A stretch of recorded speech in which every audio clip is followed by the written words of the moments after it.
Jessi Baker, and I am a creative technologist is really my official job title, but I usually say I'm a designer and technologist. That's kind of what I say.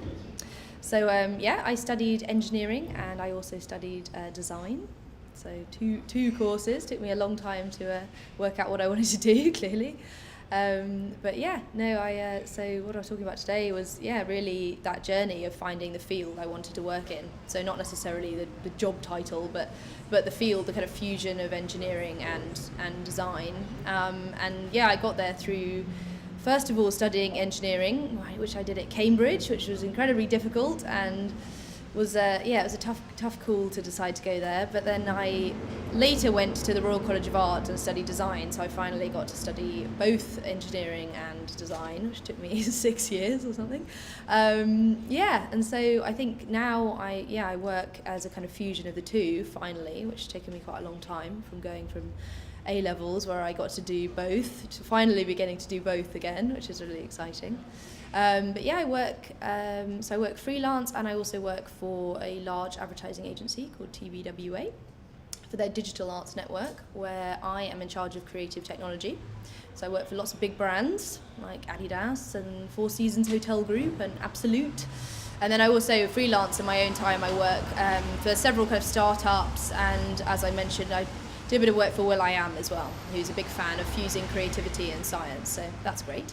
Good to have some celebrities that think it's important too. So experience design, which is what I do mostly at the moment, is really it's quite a new and emerging field, I'd say, because mainly the experience design I do is working with digital stuff, so designing how we use the internet, and increasingly more and more I'm looking into how we use the physical internet. So as I mentioned in my talk, I'm looking at the evolving Internet of Things, which is as the internet diversifies away from just browsers and mobile devices into inanimate objects that might not necessarily have screens. So how we interact with that is really what I'm spending my time doing. And experience design, well, it's been around for centuries in the form of kind of product design and anthropomorphics and ergonomics and how we use products. And actually this kind of idea of digital experience design, or UX as it's often called, is kind of merging with this product design, ergonomics and anthropomorphics studies, and the two are kind of coming together, and it's how we now design this new kind of digital world of environments and products that I spend my time doing.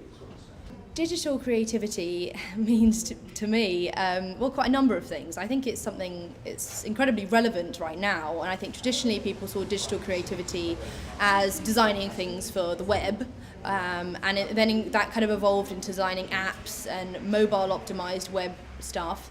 And actually more and more digital creativity is just basically being creative with anything that uses technology, to me, and this increasingly, as I was saying, is more and more about designing experiences and spaces and products, and not just stuff that lives in a browser.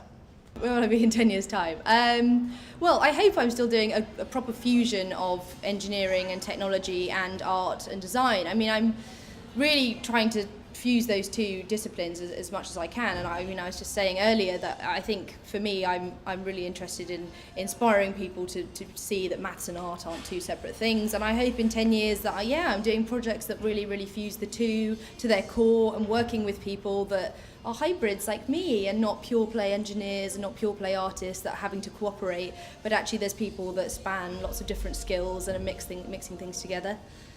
We'll see.